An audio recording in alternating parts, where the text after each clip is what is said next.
Hey guys, welcome to the channel once again.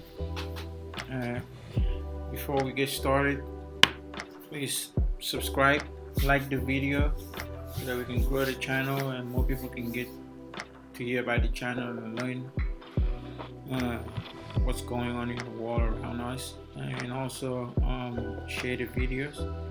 And it's very, very important to share, like the video, and subscribe. So let's get right into the business of the day. Uh, the issue, as you can see, this is a French magazine that I'm looking at, the Le Monde. Basically, it's regarding what's going on in Niger. As you guys probably know or don't know, France has a lot of stuff going on in Niger. Former colonizer of the place. Niger, by the way, is a country, a small country in West Africa. So, as a result of recent event that took place, of course, the coup d'etat that hosted the president, Mr. Bassoum, and of course, you know, the military taking over the leadership responsibility of the country, and of course, there's been a lot of international pressure from the EU, the US, UK, France, and Ecowas, which is the regional bloc, economic bloc, and also they have a military called Ecowas, which you haven't heard from people mentioning it. Actually, the military bloc is known as Ecowas. Yeah, basically ECOMOG, basically meaning Ecowas military group. It's funny because all the news has been going on today. Lately, nobody has actually mentioned the military group of the region, which is ECOMOG. And that basically is the regional peace, African peacekeeping force, or regional peacekeeping force. They've gone to many countries around Africa, I think even overseas, to help with peacekeeping back then. And anyway.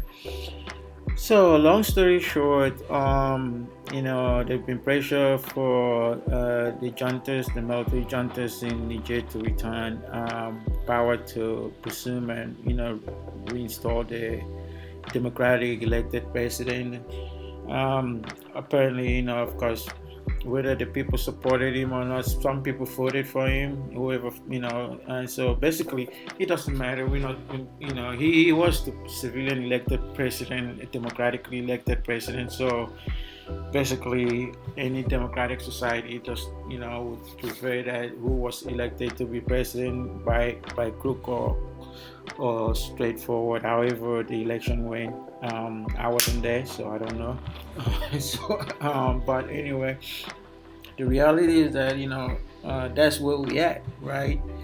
And basically ECOWAS, which is the regional economic bloc, through its military ECOMOG, they did give a deadline to the military juntas in Niger to return power to Bassoum and of course release Bassoum. And here you can see the ultimatum was given, I think July 30th or something like that, 7 days for them to return power to West Africa. That will end. So basically today is the, so now the question is what's going to happen next. The ECOWAS already said that they were, if this doesn't happen in that, of course the period that is been given to Niger, they will have to military intervene and restore power and basically go in there and secure Bassoum and restore him to power in Niger. The logistic of that, they have already got it figured out according to latest report. But there is a little problem, which is the Nigerian Senate, which is the legislative Senate in the country, have opposed the war. And how does that play into the bigger picture? Well, first, the president of Nigeria, Bola Ahmed Tinubu, he's the chairman of ECOWAS, and he's basically the leader of that group, and he himself has decided that he will militarily intervene. But for him to be able to do that, he needs to seek approval from the Senate, Nigerian Senate, and the House, which of course have not given him approval to go ahead with that. And apparently, and some of the thing is already shown you in this article, apparently if there was an emergency like an imminent attack in the country, they say the president has the authority to temporarily activate the military to defend the country for about 7 days before he has to officially seek approval, formally seek approval from the House of Rep, the Senate, to continue the war. But in this case, there's no imminent attack on the country. I do not know if we consider this a security risk, given the fact that the Niger borders Nigeria in 7 states. I think Sokoto, and 6 other states that it borders. So there is some level of security risk involved there. How much of an imminent threat is that to the country of Nigeria? It's hard to say, but the reality is that if anything was to go wrong in Niger, say it become a terrorist haven, which is part of the reason the French and the Americans were there, then you can say that added to the security situation in northern part of Nigeria with Boko Haram and the other group, you can see how volatile that territory can become, including Nigeria. So there is a security risk to act, but I don't know what parameters the Nigerian constitution or the legislative or even the Supreme Court would decide to be enough for the president to independently activate the military to go into Niger. That being said, right, even if let's just say that the security risk is high enough for him to assuming it would take less than 7 days. In this case, he probably would be able to circumvent the House, the legislative body, from getting approval, because he might be able to accomplish this in less than 7 days. But those are all speculation at this point. But what we do know that the legislative body has decided that they are not in support of the military. So now there's a flip side to this. The flip side is that all signatory to the ECOWAS ECOWAS playbook or whatever, the ECOWAS community agrees that when the regional bloc or the organization requires that individual countries send military, is part of the agreement that they are supposed to send forces. So how do you balance the regional bloc agreement with the Constitution of Nigeria? So I don't know what the agreement was there, because you have to understand that Nigeria has obligation to the regional bloc that they have to fulfill. Is that regardless of the Nigerian Constitution?